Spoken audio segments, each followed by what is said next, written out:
నెహెమ్యా గ్రంథము 1వ అధ్యాయం 1 నుంచి 4 వచ్చిన వరకు మనం అందరి కలిసి చూద్దాము. నెహెమ్యా గ్రంథము 1వ అధ్యాయం 1 నుంచి 4 వచనాలు అందరి కలిసి చూద్దాం. హాలే కుమారుడైన నెహెమ్యా యొక్క చర్యలు. 20వ సంవత్సరంలో క్లిస్సే మాసమున నేను షూషాను కోటలో ఉండగా నా సహోదరులు హనానీయుని ఒకడును యూదులలో కొందరు వచ్చింది.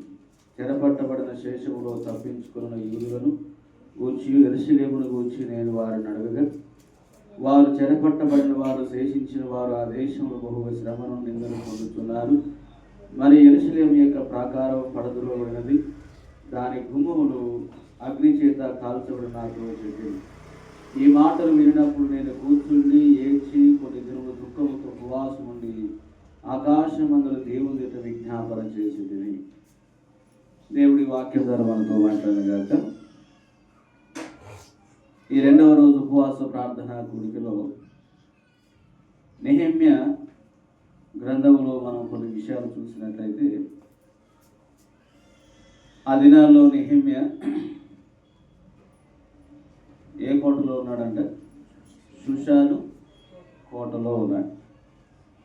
సో కోటలో ఉన్న వ్యక్తికి ఏ కష్టము, ఏ బాధ, ఏ ఇరుకు ఉండదు. ఎందుకంటే సేఫ్టీగా ఉండొచ్చు. కానీ ఎవరి గురించి అడిగినాడంట? నా సహోదరులో హనానీయుడు ఒకడును యూదులలో కొందరు వచ్చింది. షూషాను కోటలో ఉన్నటువంటి నెహెమ్యా దగ్గరికి ఎవరు వచ్చినారంట? యూదులలో కొందరు. మరొక వ్యక్తి ఎవరంటే ఆయన హనానీయుడు ఒకరు. వీరు వచ్చినప్పుడు వారిని యెరూషలేము గురించినటువంటి క్షేమం గురించి, ఆ తర్వాత తన సహోదరుల గురించినటువంటి సమాచారాన్ని అడిగినారు. వాస్తవంగా నిజమైనటువంటి దేవుని బిడ్డలకు ఉండవలసిన గొప్ప లక్షణం ఏంటంటే, తన మటుకు తన క్షేమంగా ఉన్నాడు, నేనెందుకు ఒకరి గురించి అడగాలి? యెరూషలేము అనగా దేవుని మందిరం గురించి, తన తర్వాత తన సహోదరులు కదా, తన ప్రజల గురించి కూడా తను ఏం చేసినాడంటే అడిగి విచారించినాడంట. ఈరోజు ఎంతమంది మనము నా మటుకు నేను సేఫ్టీగా ఉన్నాను, నేను తింటున్నా, తాగుతున్నా, కట్టుకున్నా, సంతోషంగా ఉన్నా, నా కుటుంబం, నా పిల్లలు బాగానే ఉన్నారు, నాకు అవసరం లేదు ఎవరి గురించి. చాలామంది అంట నా బట్ట, నా పొట్ట, నా ఇల్లు, నా కిల్లి, అంతే కదా. ఈ ఇతరుల గురించిన అవసరత మనకు అవసరం లేదు. సో అది నామకార్థ క్రైస్తవుడి యొక్క లక్షణం. నిజమైన క్రైస్తవుడి యొక్క లక్షణము, దేవుని బిడ్డలకున్న లక్షణం ఏంటంటే, అందుకే ఆదివారం చెప్పాము కదా, అందరూ తమ సొంత కార్యములు చూసుకుంటున్నారు కానీ యేసుక్రీస్తు యొక్క కార్యమును చూడటం లేదు. ఈరోజు క్రైస్తవులు చాలామంది సేవకులు కానీ, విశ్వాసులు కానీ, పెద్దలు కానీ, క్రైస్తవులు అనబడినటువంటి సమాజము కానీ, మా సంఘం మాకు, మా పిల్లలు మారు, మా కుటుంబం మాకు, మా మటుకు మేము బాగానే ఉన్నాం, ఒకరి గురించిన చింత, ఒకరి గురించినటువంటి విచారము, ఒకరి గురించిన బాధ, ఒకరి గురించినటువంటి వేదన అవసరం లేదు. మేము హ్యాపీగా ఉన్నామా, మేము మంచిగా తింటున్నాం, మంచిగా కట్టుకుంటున్నాం, మంచిగా ఉంటున్నాం, చాలు, అంతే. ఆ ఆశీర్వాదం ఉంటే చాలు, ఇక మాకు ఒకరికి అవసరము లేదని. వాస్తవంగా నెహెమ్యా షూషాను కోటలో ఉన్న వ్యక్తికి ఏ కష్టము లేదు, ఏ బాధ లేదు, ఏ కొరత కూడా లేదు. ఎందుకు? అతను ఒక ఉన్నతమైనటువంటి రాజ్యభవనంలో ఉన్నాడు. మరి రాజ్యభవనంలో ఉన్న వ్యక్తికి ఏమైనా కష్టం ఉంటుందా? మరి అటువంటి వ్యక్తి ఎవరి గురించి విచారణ కలిగి ఉన్నాడు? ఎవరి గురించి విచారించి తెలుసుకుంటున్నాడు అంటే, దేవుని యొక్క మందిరం ఎలా ఉంది, యెరూషలేము గురించి అడిగినాడు, దేవుని ప్రజల గురించి అడిగినాడు. అయితే వాళ్ళు ఇలాగ చెప్పినారంట. ఏమని చెప్పినారంటే అండి, 3వ వచనం, వారు చెరపట్టబడిన వారిలో శేషించిన వారు ఆ దేశములో బహు శ్రమను నిందను పొందుతున్నారు. మరియు యెరూషలేము యొక్క ప్రాకారము పడద్రోయబడినది, దాని గుమ్మములను అగ్ని చేత కాల్చబడినని నాతో చెప్పింది. మొదటిగా ప్రజలు ఎలా ఉన్నారంట, అక్కడ శేషించిన జనం, చెరపట్టిన వారి యొక్క శేషము ఎలా ఉందంటే బహు శ్రమను నిందను పొందుతున్నారు, మరియు యెరూషలేము యొక్క ప్రాకారము పడద్రోడు. ప్రజలేమో నింద శ్రమ పొందుతున్నారు. అయితే యెరూషలేము యొక్క ప్రాకార గోడలు మాత్రము ఏం చెప్పాడంట, కాల్చబడ్డాయి, కూల్చబడ్డాయన్న విషయాన్ని చెప్పినప్పుడు ఆ నెహెమ్యాలో ఉన్నటువంటి గొప్ప ఆత్మీయ వేదన ఏంటంటే, ఆ విషయం ఎప్పుడైతే చెప్పగానే తన హృదయం పగిలిపోయింది. ఎందుకు? తన కుటుంబం బాగానే ఉంది, తను క్షేమంగానే ఉన్నాడు, మరి ఇతరుల గురించి ఏడవలసిన అవసరం లేదు కదా. ఈరోజు చాలామంది క్రైస్తవ జీవితాల్లో ఏం చేస్తున్నారంటే, దేవుని మందిరం గురించిన పట్టింపు, దేవుని ప్రజల గురించిన పట్టింపు అవసరమే లేదు. ఈరోజు క్రైస్తత్వం ఎలా తయారైపోయిందంటే, మా సంఘం బాగుందా, మా డినామినేషన్ బాగుందా, మా కుటుంబాలు బాగున్నాయా, మా పిల్లలు బాగున్నాయా, ఇక చాలు. తోటి విశ్వాసి ఏమైనా కానీ, తోటి సంఘస్థుడు ఏమైనా కానీ, తోటి సహోదరుడు అనగా దేవుని యొక్క స్వరక్తము చేత విలువ పెట్టి కొనబడినటువంటి సంఘం ఎంత హింస పొందుతున్నా పర్వాలేదు, ఎంత కాల్చబడుతున్నా పర్వాలేదు, ఎంత వేదన పడుతున్నా పర్వాలేదు, మన తోటి సహోదరుడు ఆకలితోనూ, కష్టముతోనూ, దుఃఖముతోనూ, వేదనతోనూ, కరువుతోనూ పడి ఏడుస్తున్నా సరే చూసి మనం లేవిడి యాజకుడు మాదిరిగా చూసి వెళ్ళిపోతామో కానీ చేయించే వారు ఎంతమంది ఉన్నారు చెప్పండి? ఎంతమంది ఉన్నారు? నీకు తెలుసు, కానీ నువ్వు వాస్తవంగా నెహెమ్యా వారి గురించిన వేదన పడవలసిన అవసరము లేదు. యేసు ప్రభు వారు ఎవరి కొరకు ప్రాణం పెట్టినాడండి? ఇతరుల కొరకు ఏం చేసినాడు? నిజమైన ప్రేమ ఏంటంటే, మొదటి యోహాను రాసిన పత్రికలు ఏం రాయబడ్డది? తన సహోదరుల కొరకు ఏం చేయడంట? ప్రాణం పెట్ట బద్ధులమై ఉన్నామంట. నిజమైన ప్రేమ ఏంటంటే, క్రీస్తు మన కొరకు ఎలా ప్రాణం పెట్టినాడో మన సహోదరుల కొరకు ఏం చేయాలంట? ప్రాణం పెట్ట బద్ధులమై ఉన్నామంట. ప్రాణం పెట్టేంత ప్రేమ ఉందా? ప్రాణం పెట్టేంత భారం ఉందా? ప్రాణం పెట్టేంత క్షమాపణ ఉందా? ప్రాణం పెట్టేంత యొక్క హాస్పిటాలిటీ మనం చేయగలమా? చేయలేము. ఎందుకంటే ఈరోజు మనుషులకు స్వార్థం అయిపోయింది.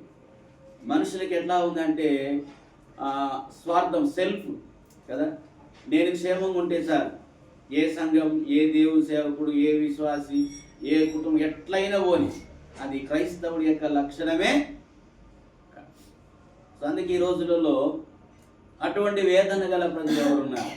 అడిగి తెలుసుకొని విచారించి ప్రార్థన చేసేది ఎవరన్నా చెప్పండి? తోటి విశ్వాసి కష్టంలో ఉన్నప్పుడు, బాధలో ఉన్నప్పుడు దగ్గరికి వెళ్ళి పలకరించలేదు. కనీసం హాస్పిటల్లో ఉంటే చూడలేము మనం, కనీసము బాధలో ఉంటే పలకరించలేదు. దాని ఖర్చా? నీదేమి క్రైస్తత్వం, ఇదేమి విశ్వాసం?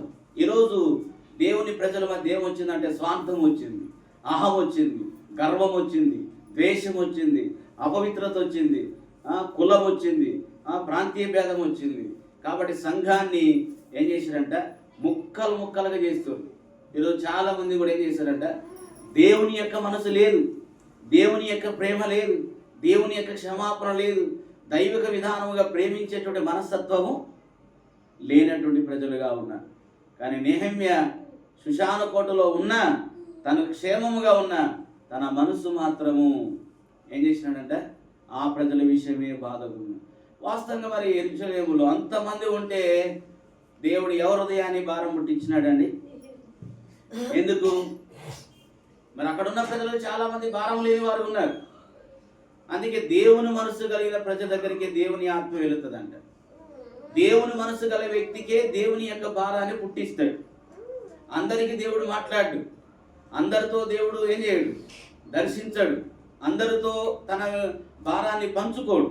కారణం, షిలోహు మందిరములో ఏలి ఉన్నాడు, ఏలి కుమారులు ఉన్నారు, ఆ తర్వాత హన్నా ఉంది, అక్కడ ఉన్నటువంటి అందరు ఉన్నారు. కానీ దేవుడు ఎవరితో మాట్లాడడానికి ఇష్టపడ్డాడు? బాలుడైన సమూయేలుతో మాట్లాడడానికి ఇష్టపడ్డాడు. కారణం, శరీరానుసారుల మధ్య ఉన్నటువంటి యొక్క సమయలు వారి దుష్ప్రవర్తన చూసి వేదన పడ్డాడు. కానీ వారి ప్రవర్తనలో ఆయన ఏకీభవించలేదు, వారి పాపములో ఏకీభవించలేదు, వారి పాపములో ఆయన ఉండలేదు. కానీ దేవుని కొరకే ప్రత్యేకంగా బ్రతికినాడు. అందుకే దేవుని యొక్క హృదయ భారాన్ని దేవుడు సృష్టికర్తన దేవుడు ఎవరితో షేర్ చేసినాడు? బాలుడైన సమూయేలు. ఎందుకంటే బాలుడైన సమూయేలు దేవునికి అనుకూలంగా ఉన్నాడు. ఈరోజు యెరూషలేములో ఎంతో మంది యూదులు ఉన్నారు. మరి నెహెమ్యాతోనే దేవుడు ఎందుకు ఆ భారాన్ని పుట్టించగలిగినాడు అంటే దేవుని ప్రజల గురించిన పట్టింపు, దేవుని మందిరం గురించిన భారం ఎవరిలో ఉంది? నెహెమ్యాలో ఉంది. మరి ఈరోజు మనకుందా? మొదటిగా దేవుని ప్రజల గురించిన భారం, దేవుని ప్రజల గురించిన విచారం, దేవుని ప్రజల గురించినటువంటి పట్టింపు, దేవుని ప్రజల గురించినటువంటి యొక్క వేదన విచారించి అడిగి తెలుసుకునేటువంటి మనస్తత్వం ఎవరికి ఉంది చెప్పండి? నాకెందుకు బ్రదర్, నాకు అవసరం లేదు కదా. ఈరోజు ఇటువంటి ట్రెండ్ తయారైపోయింది కదా. కనీసం ఒక సేవకుడు కష్టపడుతున్నా లేదా ఒక విశ్వాసి కష్టపడుతున్నా, ఏడుస్తున్నా, జబ్బుతో బాధపడుతున్నా, ఆ జబ్బుల్లో ఇంకా పెట్రోల్ పోసిన వాళ్ళమే కానీ నిజమైన సామాన్లుగా సుమా. ఈరోజు ఎలా క్రైస్తత్వం అయిందంటే బయట ఉన్నటువంటి భయంకర అన్యుల కంటే ఈరోజు సంఘంలో ఉన్నటువంటి విశ్వాసులే, ఆ దేవుని సేవకులే, ఆ దేవుని సేవించే లేవిలి యాజకులే ఓ భయంకర శరీరానుసారులుగా తయారైపోయారు. కారణం వాళ్ళు దేవుని మనసు లేదు, దేవుని ఆత్మ వారిని సంధించటం లేదు. అందుకే దేవుని ప్రజల గురించిన భారము పట్టింపు ఏం లేదు. కానీ నెహెమ్యా అటువంటి వాడు, ఆయనకు ఒక మంచి ఉద్యోగం ఉందండి. ఎక్కడున్నాడు? డబ్బు తక్కువ ఉందా? సుఖం తక్కువ ఉందా? ఆహారం తక్కువ ఉందా? ఏమి తక్కువ లేదు. మరి ఆ ప్రజల గురించిన బాధ ఎందుకు? రెండవదిగా దేవుని మందిరం గురించి అడిగినాడు కదా. దేవుని మందిరం ఏమైందంట చెప్పినాడు. యెరూషలేము యొక్క గోడలు ఏం చేయమనంట? కూల్చబడ్డాయి, కాల్చబడినాయి అన్న విషయం చెప్పగానే నెహెమ్యాలో ఎంతో వేదన కలిగింది. ఈరోజు దేవుని మందిరం పాడైపోయి, దేవుని మందిర ప్రాకారాలు కాల్చబడి కూల్చబడి ఉన్నప్పుడు ఎంతమంది ప్రజలకు నిజంగా భారం ఉంటుంది?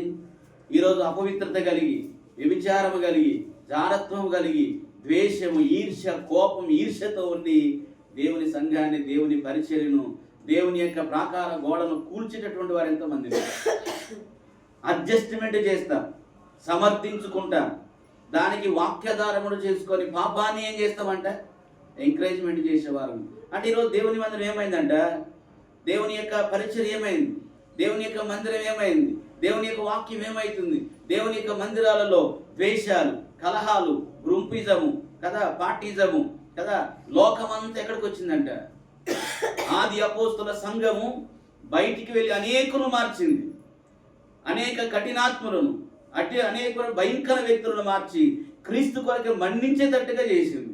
మరి ఈరోజు సంఘం లోకమున బురదంతా, లోకమునటువంటి యొక్క శక్తి అంతా, లోక ఆచారములు, లోక పద్ధతులు, లోక క్రియలన్నీ తీసుకొచ్చి ఎక్కడ పెట్టింది? ఈ రోజున సంఘమును ఏలుతుంది యెజబెలు, సంఘమును పరిపాలన చేస్తుంది పాపం, సంఘమును పాడు చేస్తుంది పరిచర్యను, దేవుని విశ్వాసులు, దేవుని యొక్క ఆత్మను ఆర్పేటటువంటి పరిస్థితులు ఈ రోజున. కారణం ఈరోజు అందుకే లవోదిక సంఘం చూస్తే ఎలా ఉందంట?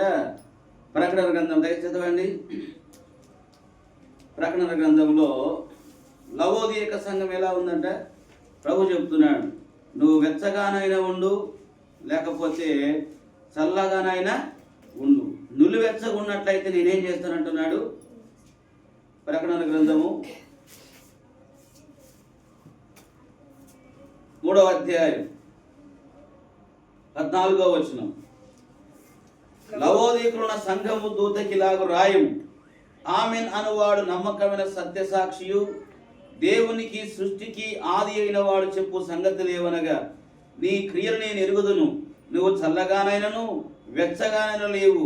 నీవు చల్లగానను వెచ్చగానను ఉండిన మేలు, నీవు వెచ్చగానను చల్లగానను ఉండక నిలువెచ్చగా ఉన్నావు కనుక నేను నిన్ను నా నోట నుండి ఉమ్మివేయ ఉద్దేశించుచున్నాను.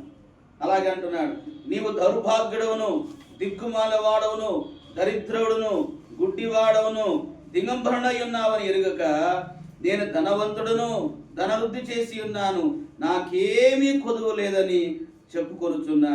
నీవు ధనవృద్ధి చేసుకున్నట్లు అగ్నిలో పుటవేయబడిన బంగారమును నీ దిశముల సిగ్గు కనపడకున్నట్లు ధరించుకొనుటకు తెల్లని వస్త్రములను, నీకు దృష్టి కలుగునట్లు నీ కనులకు కాటుకలను నా యొద్ద కొనుమని నీకు బుద్ధి చెప్పుచున్నాము. కదా, ఈరోజు ఏమైతుందంట, లోక ఆచారం, లోక పద్ధతులు, లోక పాపం అంతా సంఘంలోనికి వచ్చి ఈరోజు సంఘాన్ని వెళ్తావు. ఎంత దౌర్భాగ్యమైన పరిస్థితి. అందుకే యెరూషలేము యొక్క గోడలు ఏం చెప్పని అంట, కూల్చబడ్డాయి, కాల్చబడ్డాయి. అనగా దేవుని మందిరము, దేవుని పరిచర్య, దేవుని యొక్క ప్రజల మధ్య ఆత్మీయత, ప్రేమ, పరిశుద్ధత, నీతి, యథార్థత అనేది కాల్చివేయబడుతుంది. అయితే ఏడవలసినటువంటి మన జీవితంలో ఈ రోజులో మనం ఎంజాయ్మెంట్ చేసేవారుగా ఉంటున్నాం, కాలక్షేపంగా చేసేవారు ఉంటున్నాం. అయితే నెహెమ్యా ఈ విషయం విన్నప్పుడు ఏం చేసినాడంట, కూర్చున్నాడు. చదవండి ఆ మాట. నెహెమ్యా గ్రంథము 1వ అధ్యాయంలో చూస్తే ఆ విషయం వినగానే ఏం చేసినాడంట, ఈ మాటలు వినినప్పుడు నేను కూర్చుండి ఏడ్చి కొన్ని దినములు దుఃఖముతో ఉపవాసం ఉండి ఆకాశమందుల దేవునిట విజ్ఞాపన చేసి తిని. ఏం చేసినాడంట, నిజమైనటువంటి ఆత్మీయ భారం కలిగిన వాడు, నిజమైన దేవుని ఆత్మ కలిగిన వ్యక్తి, నువ్వు నిజమైన దేవుని ఆత్మ కలిగిన విశ్వాసం అయితే దేవుని ప్రజల యొక్క నింద, శ్రమ, కష్టాన్ని చూసి దేవుని మందిర యొక్క గోడలు కోల్చబట్ట లేదా కాల్చబట్ట, కూల్చబట్ట విన్న వ్యక్తి నువ్వేం చేస్తావంటే, ఎలా నిద్రపోతావు, ఎలా తింటావు, ఎలా తాగుతావు, ఎలా మౌనంగా ఉంటావు, నీ కళ్ళ మంది నీ కుటుంబం నశించిపోతా ఉంటే, నిత్య నరకానికి వెళుతుంటే, సంఘము పాడైపోయి ఉంటే, దేవుని పరిచయం పాడైపోతే, నీ కళ్ళ ముందే నీ బంధువులు, నీ స్నేహితులు, ఇరుగు పొరుగు వారు అనేకులు దేవుని నరకానికి వెళుతా ఉంటే ఒకరికైనా భారం ఉందా? ఒకరికైనా వేదన ఉందా? నీ నిద్రను, నీ సుఖాన్ని, నీ యొక్క ఇచ్చలను దేవుని కొరకు త్యాగము చేసి నెహెమ్యా వలె దేవుని కొరకే దేవుని సన్నిధిలో కూర్చొని ఏడ్చి విలపించి ఉపవాసం ఉండేవారు ఈరోజు చాలా తక్కువైపోయినారు. ఈరోజు ఎలా ఉంది క్రైస్తత్వం అంటే ఎంజాయ్మెంట్, డీజే కావాలా, ఈరోజు దేవుని పరిచయం కావాలంట, డిస్కో డ్యాన్సులు కావాలా, కలర్స్ కావాలా, తర్వాత అన్ని పెట్టి పరిశుద్ధాత్మ కంటే ఎక్కువగా ఇవి వెళ్తున్నాయి. డెకరేషన్ వెళ్తా ఉన్నాయి, మ్యూజిక్లు వెళ్తా ఉన్నాయి, పెద్దలు వెళ్తా ఉన్నారు, పాపం వెళ్తా ఉంది, లోకం ఉన్నటువంటి తిండి, బట్ట, అలంకరణ, మమకారము ఇవన్నీ వెళ్ళి పరిశుద్ధాత్మను ఏం చేసినాయి అంట, దుఃఖ పెట్టే పరిస్థితులు ఉన్నాయి. ఎందుకు అంటే పరిశుద్ధాత్మ దేవుడు అక్కడ పని చేయలేని పరిస్థితుల్లో ఉన్నాడు. అందుకే దేవుడు ఎక్కడో సుషాన కోటలో ఉన్నటువంటి నెహెమ్యా దగ్గరికి దేవుడు హృదయాన్ని అతనికి భారం కలిగించినాడు. అయ్యో, నా ప్రజలు శ్రమ నిందలతో ఉన్నారు, నా దేవుని యొక్క మందిర ప్రాకారములు ఏం చేయమన్నాయంట, కూల్చబడినాయి, కాల్చబడ్డాయి. ఎందుకండి ప్రాకారం ఎందుకు కూల్చబడ్డది? అందుకే సామెతలో ఒక మాట రాయబడుతుంది, చదువుదాం ఆ మాట. సామెతల గ్రంథము 25వ అధ్యాయం 25వ అధ్యాయం 28వ వచనం చదవండి. ప్రాకారము లేక పాడైన పురము ఎంతో తన మనసును అణుచుకోలేని వాడు అంతే. అందుకే ఒక రాజకోట కంటే రాజపట్టణ కోట చుట్టూ ఏముంటదంట, ప్రాకారము రాజకోట కంటే ఎక్కువ కడతాడంట. అందుకే బొబ్బిలి ఆ ప్రాంతంలో కామేశ్వరంలో అక్కడికి వెళ్ళినప్పుడు చూసినప్పుడు ఆ రాజకోటను, ఆ రాజతోటను చూపించిన ఇంచుమించు 200 ఎకరాల పైనే ఉంటుంది. ఆ చుట్టూ ప్రాకారాన్ని కట్టినాడు, ఎప్పుడు ఎక్కడానికి పోవటానికి వీలు లేదు. ఎందుకంటే ఆ చుట్టూ యొక్క కోటకు చుట్టూ ఆ ప్రాకారం ఉంటేనే ఆ వ్యక్తికి క్షేమము. ఈరోజు చాలాసార్లు ప్రార్థన కోట కూల్చబడ్డది, పరిశుద్ధత కోట కూల్చబడ్డది, ప్రేమ కోట కూల్చబడ్డది కదా, సమర్పణ కోట కూల్చబడ్డది. అవన్నీ కూడా కాల్చివేయబడ్డాయి. ఈరోజు మన మనసు మన ఇష్టం వచ్చినట్టు మాట్లాడతాం, ఇష్టం వచ్చినట్టుగా ప్రవర్తిస్తాం, ఇష్టం వచ్చినట్టుగా జీవిస్తాం, ఇష్టం వచ్చినట్టుగా చేస్తాం.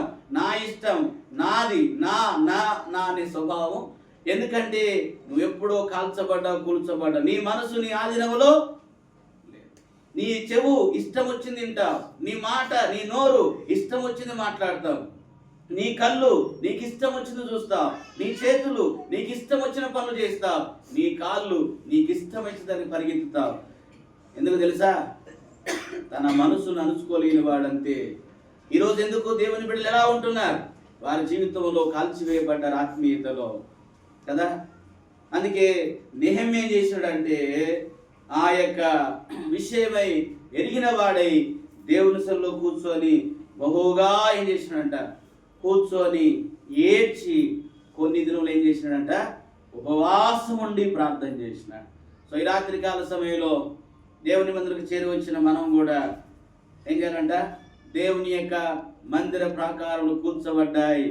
ప్రభువా ఇదిగో నెహెమ్యా నేను కూడా నిలబడుచున్నాను, దేవా నువ్వు నన్ను సంధించుము, కూర్చోబడినటువంటి దాని కొరకై, కాల్చబడిన దాని కొరకై, నా ప్రజలు శ్రమయు నిందయు కష్టమును అవమానముతోను నా ప్రజల నిమిత్తమై ఇదిగో నేను ఉన్నాను.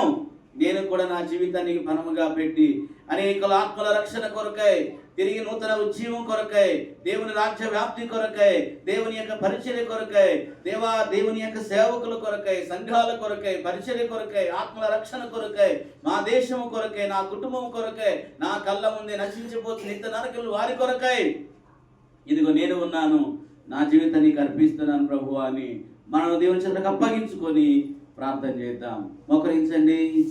2 నిమిషాలు మన మనసులోనే ప్రార్థన చేద్దాము.